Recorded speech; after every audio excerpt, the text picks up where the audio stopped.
Okay sir, ಮತ್ತೊಂದು ಕಡೆ ಇನ್ನೊಂದು ಪ್ರಶ್ನೆ ಇದೆ. ವೀರಶೈವ ಲಿಂಗಾಯತ ಜಾತಿನ ಧರ್ಮನ ಅಂತ ಹೇಳಿ ಈಗಾಗಲೇ ಸಾಕಷ್ಟು ಹೋರಾಟ ಕೂಡ ನಡೆದಿದೆ. ಪ್ರತ್ಯೇಕ ವೀರಶೈವ ಲಿಂಗಾಯತ ಧರ್ಮ ಬೇಕು ಅಂತ ಹೇಳಿ, ಹೇಗೆ ಅಂತ? ವೀರಶೈವ ಲಿಂಗಾಯತ ಧರ್ಮ ಪ್ರತ್ಯೇಕವಾಗಿ ಬೇಕು ಅಂತಕ್ಕಂಥದ್ದು ಇವತ್ತಿನದಲ್ಲ. 1940ರಲ್ಲಿ ಕುಂಭಕೋಣಂನಲ್ಲಿ ವೀರಶೈವ ಮಹಾಸಭೆಯ ಅಧಿವೇಶನ ನಡೆದಾಗ ಅಲ್ಲಿ ಒಂದು ತೀರ್ಮಾನ ಮಾಡ್ತಾರೆ, ವೀರಶೈವ ಲಿಂಗಾಯತರನ್ನು ಬೇರೆಯಾಗಿ ಎನ್ರೋಲ್ಮೆಂಟ್ ಮಾಡಬೇಕು, ಬೇರೆಯಾಗಿ ಅವ್ರನ್ನ ಗಣತಿಯಲ್ಲಿ ಬೇರೆ ಗುಂಪಾಗಿ ತೋರಿಸ್ಬೇಕು ಅಂತಕ್ಕಂಥ ವಾದ 1940ರಿಂದಲೂ ಇದೆ. ನಾವು ಈಗ ಎಂ ಬಿ ಪಾಟೀಲ್ ಹೇಳೋದು ಒಂದೇ, ಈಶ್ವರ್ ಖಂಡ್ರೆ ಹೇಳಿದ್ದು ಒಂದೇ, ನಮ್ಗೊಂದು ಸಪ್ರೇಟ್ ಧರ್ಮ ಬೇಕು ಅಂತ. ಅದರಲ್ಲಿ ಮತ್ತೆ ಮಾಡೋದನ್ನ ರಾಜಕೀಯ ಹಿನ್ನೆಲೆಯಲ್ಲಿ ನಾವು ನೋಡೋದಿಲ್ಲ. ಆದರೆ ವೀರಶೈವ ಅನ್ನೋನಿಗೂ ಲಿಂಗಾಯತ ಅನ್ನೋನಿಗೂ ಇರ್ತಕ್ಕಂಥದ್ದು ಒಂದೇ ಸಾಂವಿಧಾನಿಕ ಚೌಕಟ್ಟು, ಅಷ್ಟಾವರಣ, ಪಂಚಾಚಾರ, ಷಟಸ್ಥಲ. ಅವು ಬಿಟ್ಟು ಬೇರೆ ಏನೂ ಇಲ್ಲ. ಇಲ್ಲಿವರೆಗೆ ನಮ್ಮ ವೀರಶೈವ ಮಹಾಸಭಾದ ಅಧ್ಯಕ್ಷರುಗಳು ಯಾರು ನಮ್ಮ ಶಿರಸಂಗಿ ಲಿಂಗರಾಜರಿಂದ ಹಿಡಿದು ಈ ಶಾಮನೂರು ಶಿವಶಂಕರಪ್ಪನವರೆಗೆ ಇಲ್ಲಿವರೆಗೆ ಯಾರು ವೀರಶೈವನ ಬೇರೆ ಲಿಂಗಾಯತರು ಬೇರೆ ಅಂತ ವೀರಶೈವ ಮಹಾಸಭಾ ನೋಡಿಲ್ಲ. ಓಕೆ, ನಮ್ಮದು ಕೂಗಿದೆ, ನಮಗೆ ವೀರಶೈವ ಲಿಂಗಾಯತರಿಗೆ ಪ್ರತ್ಯೇಕ ಧರ್ಮ ಬೇಕು. ಯಾಕೆ ಬೇಕು ಅಂದರೆ ಈ ಚಾತುರ್ವರ್ಣಗಳು ನಮಗೆ ಅನ್ವಯಿಸೋದಿಲ್ಲ. ನಮ್ಮ ಆಚರಣೆಗಳು ಅಂಗೈನಲ್ಲಿ ಲಿಂಗವನ್ನು ಹಿಡಿದು ಪೂಜೆ ಮಾಡ್ತಕ್ಕಂಥದ್ದು, ಅಂಗದ ಮೇಲೆ ಲಿಂಗವನ್ನು ಧರಿಸಿರ್ತಕ್ಕಂಥದ್ದು ಇಡೀ ಪ್ರಪಂಚದ ಮನುಕುಲದಲ್ಲಿ ಯಾರೂ ಬೇರೆ ಇಲ್ಲ, ನಾವೇ ಸಪ್ರೇಟು. ಅದರಲ್ಲಿ ವೀರಶೈವರು ಅದೇ ಮಾಡ್ತಾರೆ, ಲಿಂಗಾಯತರು ಅದೇ ಬಿಟ್ಟರೆ ಬೇರೆ ಯಾರೂ ಮಾಡೋದಿಲ್ಲ. ಹಾಗಾಗಿ ನಮಗೆ ಸಿಖ್ರಿಗೆ ಕೊಟ್ಟಂಗೆ, ಜೈನರಿಗೆ ಕೊಟ್ಟಂಗೆ, ಬೌದ್ಧರಿಗೆ ಕೊಟ್ಟಂಗೆ ನಮಗೂ ಒಂದು ಸಪ್ರೇಟ್ ಧರ್ಮ ಕೊಡಿ. ಭೌಗೋಳಿಕವಾಗಿ ನಾವು ಹಿಂದೂಸ್ತಾನದವರೇ, ಹಿಂದೂಗಳೇ ನಿಜ. ಈಗ ಅವರೆಲ್ಲ ಹಂಗಾರೆ ಹಿಂದೂಸ್ತಾನದವರಲ್ವಾ? ಆ ರೀತಿ ದೃಷ್ಟಿಯಲ್ಲಿ ನಮ್ಮ ಆಚರಣೆಗಳೇ ಬೇರೆ, ನಮ್ಮ ಸಂಸ್ಕಾರಗಳೇ ಬೇರೆ, ನಮ್ಮ ಸಂಸ್ಕೃತಿ ಬೇರೆ ಇರೋದ್ರಿಂದ ನಮಗೊಂದು ಸಪ್ರೇಟ್ ಧರ್ಮಸ್ಥಾನವನ್ನು ಕೇಳ್ತಕ್ಕಂಥದ್ದು ನಮ್ಮ ಹಕ್ಕಿದೆ. ನಾವು ಕೇಳ್ಕೊಂತ ಬರ್ತಾ ಇದ್ದೀವಿ, ಇಲ್ಲಿವರೆಗೆ ಸಿಕ್ಕಿಲ್ಲ, ನಾವು ಬಿಡಲ್ಲ. ಓಕೆ, ವೀರಶೈವ ಲಿಂಗಾಯತ ಸಪ್ರೇಟ್ ಧರ್ಮ ಅಂತ ಹೇಳಿ, ಇದ್ರ ನಡುವೆ ಪ್ರತ್ಯೇಕವಾಗಿ ಲಿಂಗಾಯತರೇ ಸಪ್ರೇಟ್ ಅಂತ ಕೂಗಿ ಯಾಕೆ ಬಂತು ಸರ್ ಹಾಗಾದ್ರೆ? ಅಲ್ಲ, ನಾನು ಮೊದಲನೇ ಸರಿನೇ ಹೇಳಿದೆ, ನಮ್ಮ ಆಚರಣೆಗಳೇನಿದ್ದಾವೆ ಅದನ್ನು ಆಚರಣೆಯಲ್ಲಿ, ನುಡಿಯಲ್ಲ ನಡೆಯಲ್ಲಿ ತೊಡಗಿಸ್ಕೊಂಡಿದ್ದೆ ಆದರೆ ಈ ಕೂಗು ಬರ್ತಾ ಇರಲಿಲ್ಲ. ನಾನು ಎಲ್ಲ ಪೂಜ್ಯರುಗಳಿಗೆ, ಅದರ ಹಿಂದಿರ್ತಕ್ಕಂಥ ನಾಯಕರುಗಳಿಗೆ ಗೌರವ ಕೊಟ್ಟು ಮಾತಾಡ್ತಾ ಇದ್ದೇನೆ. ಆ ನಡೆಯಲ್ಲಿ ಅನುಸರಿಸ್ಕೊಂಡ್ಬಿಟ್ಟಿದ್ರೆ ಈ ಭೇದ ಬರ್ತಾ ಇರಲಿಲ್ಲ, ಈ ಭೇದ ಬರಬಾರ್ದು. ಬಸವಣ್ಣನವರು ಇವ ನಾರವ ಎನ್ನದಿರಯ್ಯ, ಇವ ನಮ್ಮ ಮನೆಯ ಮಗನೆಂದೆನಿಸಯ್ಯ ಅಂತೇಳಿ ಎಲ್ಲ ಕಸುಬುದಾರರಿಗೆ, ಅವತ್ತಿನ ಎಲ್ಲ ಕೆಳದ ವರ್ಗದವರನ್ನ ಜೊತೆ ತಗೊಂಡಿದ್ದು.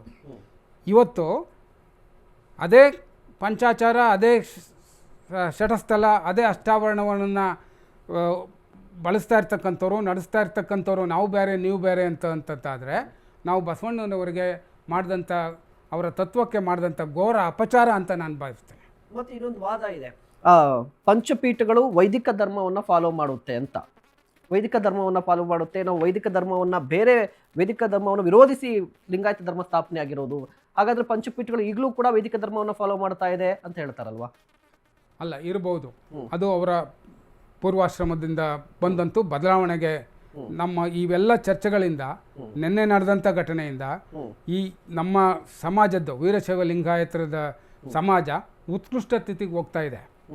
ಯಾವತ್ತೂ ನಿಂತ ನೀರಲ್ಲ, ಯಾವುದೇ ಒಂದು ತತ್ವ ಸಿದ್ಧಾಂತಗಳು ನಿಂತ ನೀರಲ್ಲ. ಆಯಾ ಕಾಲ ತಕ್ಕನಾಗಿ ಅವು ಬದಲಾವಣೆ ಆಗ್ತಾ ಇದ್ದಾವೆ. ಪಂಚಪೀಠಗಳಲ್ಲೂ ಅವರ ಆಚರಣೆಯಲ್ಲಿ ಬದಲಾವಣೆ ಆಗ್ತಾ ಇದೆ. ಪಂಚಪೀಠದವ್ರಿಗಾಗಲಿ, ಗುರುಗಳಿಗಾಗಲಿ, ವಿರಕ್ತರಿಗಾಗಲಿ, ಅವರು ಎಲ್ಲರಿಗೂ ಇರ್ತಕ್ಕಂಥದ್ದು ಇವು ಮೂರೇ ಮಾನದಂಡ.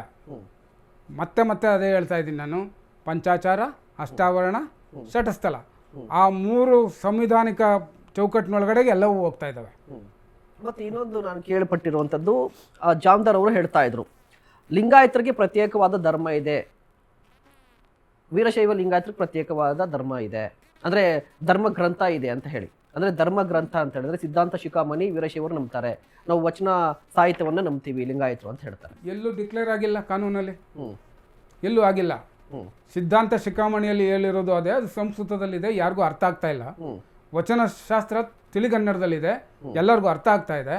ಸಿದ್ಧಾಂತ ಶಿಖಾಮಣಿಯನ್ನು ನಾನು ಓದಿಲ್ಲ, ನನಗೆ ಅರ್ಥ ಆಗ್ತಾ ಇಲ್ಲ. ವಚನ ಸಾಹಿತ್ಯವನ್ನು ನಾನು ಓದ್ಕೊಂಡಿದ್ದೇನೆ, ನನಗೆ ಅರ್ಥ ಆಗ್ತಾ ಇದೆ. ನಾವು ಅದು ಸಿದ್ಧಾಂತ ಶಿಖಾಮಣಿ ಏನಾನ ಹೇಳಿ, ವಚನ ಸಾಹಿತ್ಯ ಏನಾನ ಹೇಳಿ, ನಾವು ಬಸವಾದಿ ಶರಣರ ಬದುಕನ್ನು ನೋಡಿದ್ದೇವೆ. ಅವರು ನುಡಿದಂತೆ ನಡೆದಂಥವ್ರು. ಮೊಗ್ಗೆ ಮಾಯಿದೆ ಒಂದು ವಚನದಲ್ಲಿ ಬಸವಣ್ಣನವರ ಗುರುತ್ವವನ್ನು ಗುರುತಿಸ್ಕೊಂಡು ಹೇಳ್ತಾರೆ. ಅದರಲ್ಲಿ ವೀರಶೈವ ಧರ್ಮ ಕಾರಣ ನಿರ್ಣಾಯಕ ಬಸವಣ್ಣ ಅಂತ ಹೇಳ್ತಾರೆ. ಅಂದರೆ ಬಸವಣ್ಣವರು ಆ ವೀರಶೈವ ಅನ್ನೋ ಒಂದು ಪದ ಏನಿದೆ, ಬಸವಣ್ಣನವ್ರಿಗೆ ಅಲ್ಲಿಂದಲೂ ಗೌರವ ಸಿಕ್ಕಿದೆ. ಸೊ ಇವೆರಡನ್ನು ಭೇದ ಮಾಡ್ತಕ್ಕಂಥದ್ದು ಸುತರಾಮ್ ಸರಿಯಲ್ಲ. ಭೇದ ಮಾಡೋದ್ರಿಂದ ನಾವು ಮಾನವ ಕುಲಕ್ಕೆ ಬಸವಣ್ಣವ್ರಿಗೆ ನಾವು ಅಪಚಾರ ಮಾಡ್ತಾ ಇದ್ದೇವೆ ಹೊರತು ಬಸವಣ್ಣವರ ಬಸವಾದಿ ಶರಣರ ತತ್ವವನ್ನು ನಾವು ಪಾಲಿಸ್ತಾ ಇಲ್ಲ. ಇದರಿಂದ ಬಸವಣ್ಣವ್ರಿಗೆ ಖಂಡಿತ ನಾವು ಅಪಮಾನ ಮಾಡ್ತಾ ಇದ್ದೇವೆ. ಬಸವಣ್ಣವ್ರು ಎಲ್ಲರೂ ಒಂದೇ ಅಂತ ಹೇಳಿದ್ದು, ಇಡೀ ಮಾನವ ಕುಲ ಒಂದೇ ಅಂತ ಹೇಳಿದ್ದು. 135 ಏನು ಸರ್ಕಾರ ಗುರುತಿಸಿ ಇವಾಗ ಜಾತಿ ಜನಗಣತಿ ಪಟ್ಟಿಯಲ್ಲಿ ಉಪಜಾತಿಗಳನ್ನು ಕೊಟ್ಟಿದೆ, ಆ 135 ಕಸುಬು ಆಧಾರಿತ ಆದಂಥವ್ರು ಎಲ್ಲರೂ ವೀರಶೈವ ಲಿಂಗಾಯತರು ಅಂತಲೇ ಬಸವಣ್ಣವರ ಶರಣರ ವಾದ. ಅದರ ಮೇಲೇ ಈ 135 ಪಂಗಡಗಳನ್ನು ನಾವು ಉಪಪಂಗಡಗಳನ್ನು ಗುರುತಿಸಿದ್ದೇವೆ. ಯಾಕೆ ಬೇರೆ ಆಗುತ್ತೆ? ಬೇರೆ ಆಗಕ್ಕೆ ಸಾಧ್ಯ ಇಲ್ಲ. ಓಕೆ ಶಶಿಧರ್ ಸರ್, ಮತ್ತೊಂದು ಕಡೆ ಇನ್ನೊಂದು ವಾದ ಇತ್ತು. ಇವಾಗಲೇ ಹೇಳ್ತಾ ಇದ್ರಿ ವೀರಶೈವ ಲಿಂಗಾಯತರು ಅಂತ ಹೇಳಿದ್ರೆ ರಾಜಕೀಯವಾಗಿ ಬಿಜೆಪಿಗೆ ಸಪೋರ್ಟ್ ಮಾಡೋರು. ಸೊ ಇದನ್ನು ಹೊಡೆಯುವಂತ ಕೆಲಸ ಸರ್ಕಾರ ಮಾಡ್ತಾ ಇದೆ ಅಂತನಾ? ಹೌದು, ಕಾಂಗ್ರೆಸ್ ಯಾವಾಗೂ ಈಗ ಲಾಭ ಇರುತ್ತೆ ಖಂಡಿತ. ಈಗ ನೋಡಿ 2018ರಲ್ಲಿ ಏನಾಯ್ತು, ಇವ್ರು ಕೇವಲ 65 ಸ್ಥಾನಕ್ಕೆ ಹೋದ್ರು. ಯಾಕೆ? ವೀರಶೈವ ಲಿಂಗಾಯತರೆಲ್ಲ ಒಟ್ಟಾದ್ರು. 2008ರಲ್ಲಿ ಯಡಿಯೂರಪ್ಪನವ್ರು ಕೈ ಹಿಡಿದ್ರು, 110 ಸ್ಥಾನ ಬಂತು. ಅದ್ರಲ್ಲಿ ಸುಮಾರು 55 ಶಾಸಕರು ಬಿಜೆಪಿಯಿಂದ ಆಯ್ಕೆ ಆಗಿರ್ತಕ್ಕಂಥದ್ದು. ಇವತ್ತು ಸಹ ಲಿಂಗಾಯತರು, ವೀರಶೈವ ಲಿಂಗಾಯತರು ಕಾಂಗ್ರೆಸ್ ಕೈ ಹಿಡಿದಿದ್ದಾರೆ. 33 ಶಾಸಕರು ಕಾಂಗ್ರೆಸ್ನಲ್ಲಿದ್ದಾರೆ. ಎಲ್ಲಿ ವೀರಶೈವ ಲಿಂಗಾಯತರು ಕೈ ಹಿಡಿತಾರೆ ಆ ಬಾರಿ ಇದಕ್ಕೆ ಅತಿ ಹೆಚ್ಚಿನ ಶಾಸಕರು ಆ ಪಕ್ಷದಲ್ಲಿ ಆಯ್ಕೆ ಆಗ್ತಾರೆ. ಈಗ ಇವ್ರಿಗೆ ಇರ್ತಕ್ಕಂಥದ್ದು, ಇವರು ಆಲ್ರೆಡಿ ಅಹಿಂದ ಒಂದು ವರ್ಗ ಇದೆ. ಅಹಿಂದ ವರ್ಗವನ್ನು ಇವರು ಕೈಯಲ್ಲಿ ಇಟ್ಕೊಂಡಿದ್ದಾರೆ. ಯಾರು? ಸಿದ್ದರಾಮಯ್ಯನವರು. ಅವರದೇ ಒಂದು ಸಮಾಜ, ಕುರುಬ ಸಮಾಜ ಮತ್ತು ಬೇರೆ ಬೇರೆ ಸಮಾಜಗಳ ಜೊತೆಗೆ ಮುಸ್ಲಿಂ ಕ್ರಿಶ್ಚಿಯನ್ ಸಮಾಜವನ್ನು ಸಹ ಜೊತೆಗೆ ಇಟ್ಕೊಂಡಿದ್ದಾರೆ.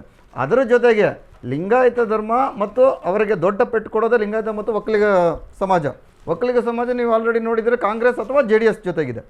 JDS ಜೊತೆ ಕೆಲವರು ಗುರುತಿಸ್ಕೊಂಡಿದ್ದಾರೆ ನಾಯಕರು, ಕೆಲವರು ಕಾಂಗ್ರೆಸ್ ಜೊತೆಗೆ ಗುರುತಿಸ್ಕೊಂಡಿದ್ದಾರೆ. ಒಂದು ಬಾರಿ ಈ ರೀತಿ ಆದರೆ ಒಂದು ಬಾರಿ ಆ ರೀತಿ ಆಗ್ತಾ ಇದೆ. ಅಲ್ಲಿ ಅವರನ್ನು ಹೊಡೆಯೋದಕ್ಕೆ ಇವ್ರಿಗೆ ಕಷ್ಟ ಆಗ್ತಾ ಇದೆ.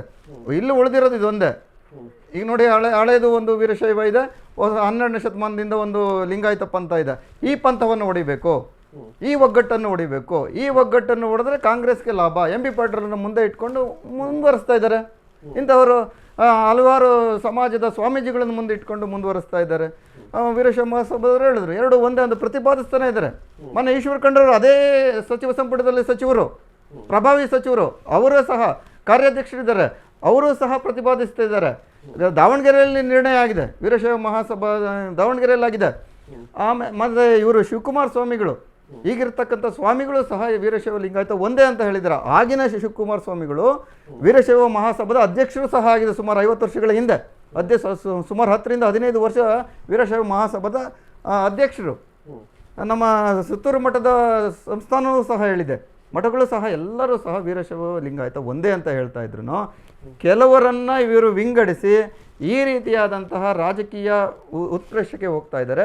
ಇದು ಇನ್ನೊಂದು ಸರಿ ವಾಪಸ್ ಬರುತ್ತೆ, ಇದೇನಾಗಲ್ಲ. ಈಗ BJP ಸರ್ಕಾರ ಮೇಲಿರ್ತಕ್ಕಂಥದ್ದು ಕೇಂದ್ರ ಸರ್ಕಾರ, BJPಗೆ ಇಲ್ಲಿ ಹೊಡೆತ ಆಗುತ್ತೆ, ರಾಜಕೀಯ ಲಾಭ ಆಗೋದಿಲ್ಲ ಇದನ್ನು ಕೊಡೋದ್ರಿಂದ. ಅವರು ನಿಮ್ಮನ್ನು ಯಾಕೆ ಪರಿಗಣಿಸ್ತಾರೆ? ಇವರು ಕೇವಲ ಎತ್ತುಕಟ್ಟು ಪ್ರತಿ ಸರಿನೂ ಸಹ ವೀರಶೈವ ಲಿಂಗಾಯತರು ರಾಜಕೀಯವಾಗಿ ಹೊಡಿಬೇಕು, 2 ಪಂಥಗಳನ್ನು ಮಾಡಿದೆ. ಈಗ 3 ಪಂಥ ಒಂದು ಶುರುವಾಗಿದೆ, ಪಂಚಮಸಾಲಿ ಅಂತ ಒಂದು ಪಂಥ ಶುರುವಾಗಿದೆ. ಈ 3 ಪಂಥದಲ್ಲಿ ಎಷ್ಟು ಆಗುತ್ತೋ ನಮ್ಗೆ ಅಷ್ಟು ಲಾಭವನ್ನು ನಾವು ಪಡ್ಕೊಳ್ಳೋಣ. ಸುಮಾರು ಒಂದು 20 ರಿಂದ 25 ಶಾಸಕರು, ಲಿಂಗಾಯತ ಶಾಸಕರು ನಮಗೆ ಗೆದ್ದಾಗ ನಾವು ಇಲ್ಲಿರ್ತಕ್ಕಂಥ ಅಹಿಂದ ಮತಗಳನ್ನು ಕ್ರೋಢೀಕರಿಸಿದ್ರೆ ಕಾಂಗ್ರೆಸ್ಗೆ ಯಾವಾಗಲೂ ಗೆಲ್ಲಬಹುದು, ಸೋಲೆ ಆಗೋದಿಲ್ಲವೇನೋ ಅನ್ನೋ ರೀತಿಯಲ್ಲಿ ಅವ್ರ ಲೆಕ್ಕಾಚಾರ ಇದೆ. ಜನ ಅದನ್ನೆಲ್ಲ ಒಪ್ಪೋದಿಲ್ಲ. ನಾನು ಮುಂಚೆನೇ ಹೇಳಿದ್ದೀನಿ, ಈಗ ಸಮಾಜದಲ್ಲಿ ಎಲ್ಲಾದರೂ ಹೋಗಿ ವೀರಶೈವ ಲಿಂಗಾಯತರು ಎಲ್ಲರೂ ಒಂದಾಗಿದ್ದಾರೆ, ಜನ ಒಂದಾಗಿದ್ದಾರೆ. ಮಠಾಧೀಶರು ಅವರು ಕಿತ್ತಾಡ್ಕೊತಾ ಇದ್ದಾರೆ, ರಾಜಕಾರಣಿಗಳು ಕಿತ್ತಾಡ್ಕೊತಾ ಇದ್ದಾರೆ. ಸಮಾಜದ ಕಟ್ಟ ಕಡೆಯ ಮನುಷ್ಯನು ಸಹ ಪ್ರತಿಯೊಬ್ಬರಿಗೂ ಗೊತ್ತಿರತಕ್ಕಂಥದ್ದು. ಎಲ್ಲರೂ ಸಹ ಆ ಎರಡರಿಗೂ ಸಾಮ್ಯತೆ ಇದೆ, ಎರಡೂ ಸಹ ಒಂದಾಗಿದೆ. ಸಂಬಂಧಗಳನ್ನು ಬೆಳೆಸ್ಕೊಂಡಿದ್ದಾರೆ, ಮದುವೆಗಳನ್ನು ಮಾಡ್ಕೊಂಡಿದ್ದಾರೆ, ಮಕ್ಕಳು ಜನ್ರೇಷನ್ ಮುಂದಕ್ಕೆ ಹೋಗ್ತಾ ಇದೆ. ಈಗಿಂದ ಆಗಿಲ್ಲ, ಸುಮಾರು ಒಂದು 50-60 ವರ್ಷದಿಂದ ಜನ್ರೇಷನ್ ಸಹ ಆಗಲೇ ಮುಂದೆ ಬಂದಿದೆ. ಈಗ ನನ್ನನ್ನು ಕೇಳಿದ್ರೆ ನಾನು ವೀರಶೈವ ಲಿಂಗಾಯತನ ನಮಗೆ ಒಂದು ಹೇಳೋದಕ್ಕೆ ಬರೋದಿಲ್ಲ. ಯಾವುದೇ ಮನೆಯಲ್ಲಿ ಇವತ್ತು ಯಾವುದೇ ವೀರಶೈವ ಲಿಂಗಾಯತನ ಮನೆಯಲ್ಲಿ ನೀನು ವೀರಶೈವನ 100% ಅಂತ ಅವ್ನು ಹೇಳೋದಕ್ಕಾಗಲ್ಲ, ನೀನು ಲಿಂಗಾಯತನ ಅಂತ 100% ಹೇಳೋಕ್ಕಾಗಲ್ಲ. ಯಾಕಂದರೆ ಎರಡೂ ಸಹ ಸಾಮ್ಯತೆ ಆಗಿದೆ, ಎರಡೂ ಸಹ ಬೆಸುಗೆ ಆಗಿದೆ, ಸಂಬಂಧಗಳು ಮುಂದೆ ಹೋಗಿದೆ. ಅದು ಜನ ಈ ನೋಡಿ ಇಂತಹ ಶತಮಾನದಲ್ಲಿ 21ನೇ ಶತಮಾನದಲ್ಲೂ ಜಾತಿಯನ್ನೇ ಕೈ ಬಿಡುವಂತಹ ಕೆಲಸ ಆಗಬೇಕಿತ್ತು. ಕೇವಲ ಆರ್ಥಿಕ ಸಾಮಾಜಿಕ ಒಂದು ಶೈಕ್ಷಣಿಕ ಒಂದು ಸಮೀಕ್ಷೆಗಳನ್ನು ಮಾಡುವಂಥ ಸಂದರ್ಭದಲ್ಲಿ ನೀವು ಜಾತಿಗೆ ಬೆಂಕಿಯನ್ನಿಟ್ಟು ನೀವು ಅದರ ಲಾಭ ಪಡ್ಕೊಳಕ್ಕೆ ಹೋಗುತ್ತಲ್ಲ ರಾಜಕೀಯ ಪಕ್ಷಗಳು, ಇದನ್ನು ನಾವು ಖಂಡಿಸ್ತೇವೆ. ಈ ರೀತಿ ಆಗಬಾರ್ದು. ಎಲ್ಲರೂ ಸಹಬಾಳ್ವೆಯಿಂದ ನಡೆಯುವಂತಹ ಕೆಲಸಗಳನ್ನು ಈ ರಾಜ್ಯದ ಮುಖ್ಯಮಂತ್ರಿಗಳಾಗಲಿ, ಈ ರಾಜ್ಯದಲ್ಲಿ ಇರ್ತಕ್ಕಂಥ ಮಂತ್ರಿಗಳಾಗಲಿ, ಬೇರೆ ಸಹ ಇದನ್ನು ಹೇಳಬೇಕು. ಇಲ್ಲಾಂದ್ರೆ ನಿಮ್ಗೇನೋ ಸಮಸ್ಯೆ ಇದ್ರೆ ಎಲ್ಲರೂ ಕೂಡಿ, ಸಂಘಟನೆಗಳಿದೆ, ಎಲ್ಲ ಸಂಘಟನೆಗಳು ಒಟ್ಟಾಗಿ ಕೂರಿ ಇದು ಮಾಡೋದು ಸಾಧಕ ಬಾಧಕಗಳನ್ನು ಚರ್ಚೆ ಮಾಡಿ. ನೀವು ಒಂದಾಗೋದ್ರಿಂದ ಒಳ್ಳೇದಾಗುತ್ತೋ, ನೀವು ಡಿವೈಡ್ ಆಗೋದ್ರಿಂದ ಒಳ್ಳೇದಾಗುತ್ತೋ, ಅದನ್ನು ನೀವೇ ನಿರ್ಣಯ ಮಾಡಿಸ್ಕೊಳ್ಳಿ. ಯಾಕೆ ಪ್ರತಿಯೊಬ್ಬರು ಒಬ್ಬೊಬ್ಬರು ಒಂದೊಂದು ಹೇಳಿಕೆ ಕೊಡಿರ್ತಕ್ಕಂಥದ್ದು?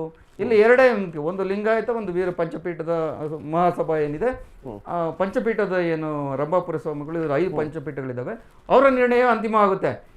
ಇವರನ್ನೇ ಕೂರಿಸಿ ಇವರನ್ನೇ ಒಂದು ನಿರ್ಣಯ ಮಾಡುವಂತಹ ಕೆಲಸ ಮಾಡಬೇಕಾಗಿರ್ತಕ್ಕಂಥ ಜವಾಬ್ದಾರಿ ಈ ಮಂತ್ರಿಗಳು ಶಾಸಕರದಾಗಬೇಕಾಯಿತು. ಆದರೆ ಶಾಸಕರು ಎಲ್ಲ ಪಕ್ಷಗಳಲ್ಲೂ ಸಹ ಶಾಸಕರು ಹರಿದು ಹಂಚೋಗಿದ್ದಾರೆ. ಅವ್ರಿಗೆ ರಾಜಕೀಯ ಬೇಕು, ಅವ್ರಿಗೆ ಅವ್ರ ಕುಟುಂಬ ಬೇಕು.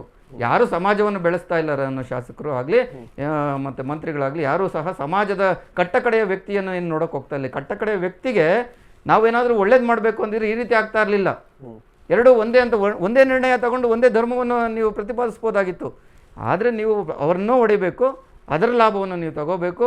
ನನ್ನ ಕುಟುಂಬ ಬೆಳಿಬೇಕು.